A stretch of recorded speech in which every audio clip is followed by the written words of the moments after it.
Duilio, io sono anche d'accordo di comprare un divano nuovo, ma 3.000 euro mi pare tanti. Ma che a volta che mi siedo voglio stare seduto comodo. Che a volta che mi siedo, Duilio, te si sempre la sentà indivanato, sempre indivanato te si. E il problema non è che a volta che te senti, il problema è quando è che te alzi. Vabbè, ma non è il caso di parlarne adesso. Appunto, tasi che ascoltiamo il terapeuta, scusi dottore. Salve. Salve, se siete d'accordo proseguiamo con la nostra Sì, green sì, therapy, sì, dai. l'attività fatta a contatto con la natura. Certo. Bene. Avete fatto a proposito delle attività insieme in natura negli ultimi giorni? Sì. Ecco, raccontatemi.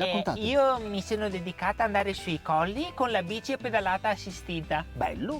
E anche lei, Duilio? Sì, certo, diciamo che io ero nel bar vicino al noleggio e la Ines l'ha pedalato, io l'ho assistita. Esatto. Qua Però- passava. Però così mi delude un po', Duilio. Allora ha ragione sua moglie Ines quando dice che è indivanato. No, però dighe, sono andato a cavallo. Questo Oh, sì. bello, ho provato bello. ad andare a cavallo. Bello, mi racconti. Sì, è confermato così il proverbio, semo a cavallo.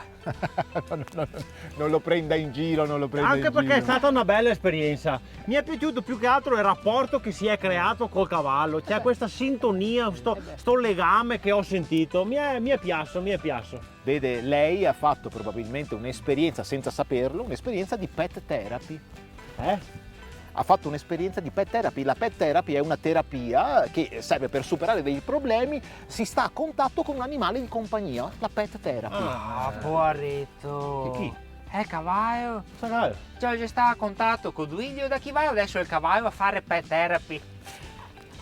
Basta prendere in giro Duilio, Duilio, dai. Ma dottore, se ci pensi cosa che ha fatto? È che solo cambia posto dove settarsi, dal divano se ne in cima a un cavallo, da indivanato a incavalato, ma sempre settarsi. Allora le do io la soluzione: fate delle attività insieme all'aperto, cioè, tipo, voi sapete che recenti studi dimostrano che 10 minuti di cammino al giorno allungano la vita?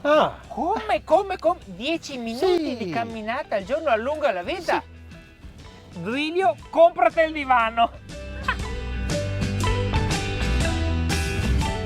Perché indivanarsi quando puoi allungarti la vita? Scopri il Parco dei Colli Euganei. Escursioni incantevoli, bici, ville, giardini, musei, esperienze didattiche e molto altro ancora. Visita il sito www.parcocollieuganei.com.